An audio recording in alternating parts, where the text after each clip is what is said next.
has wrapped up its case and closing arguments are set to begin on Monday. All right, Stephanie Stanton for us. Thank you. Meanwhile, the Manhattan DA's investigation into the Trump Organization's business practices appears to be picking up steam after much resistance.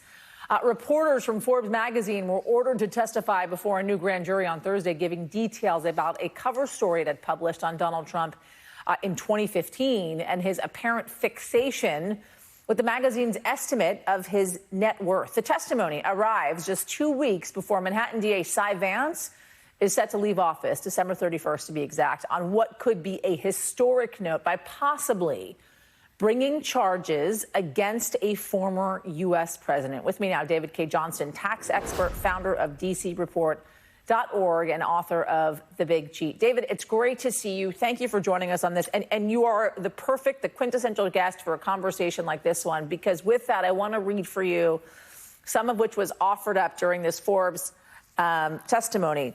That Trump told me that I look better if I'm worth $10 billion than if I'm worth $4 billion, as reported in the article.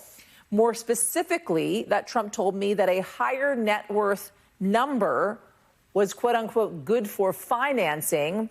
Also, that as reported, Trump said that during the early 1990s, Forbes' estimate were actually high, as Trump put it, and he deserved to be off the list. What could this mean, David, for Cy Vance's case?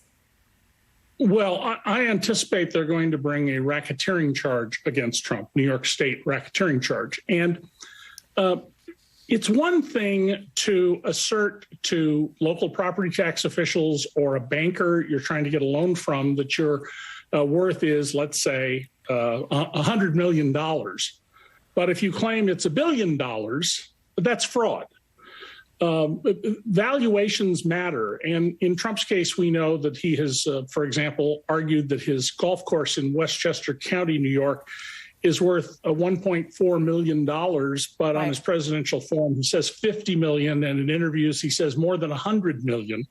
Well, those numbers aren't reconcilable. And so what they're doing is showing that Trump knowingly, deliberately, with malice aforethought and intent to deceive, was manipulating the system. And when you take out a mortgage loan in particular, you usually sign under penalty of perjury.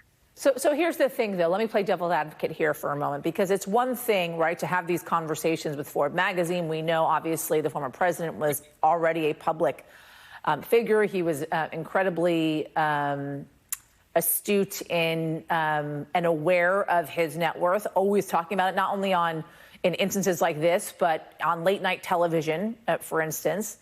Why can't the former president say, this was my accountant, this was Alan Weisselberg's deal, he was the one that was filing the papers, he was the one that was applying for these loans, he was the one that was inflating my net worth or deflating my net worth, considering what you're talking about? Why not that? Well, first of all, at the end of the day, when you sign a document like your tax return, you're responsible for it, even if it was prepared by somebody else. And Donald Trump, as I broke the story more than 5 years ago, once actually forged his own tax return. He didn't file the one his accountant and tax lawyer prepared for him. He substituted a different one, and he was found to have committed civil tax fraud in 2 different trials involving that tax return.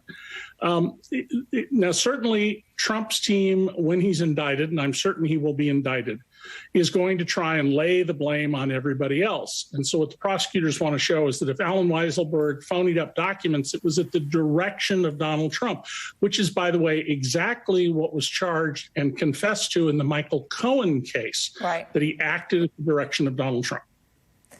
So you're certain he's going to be indicted?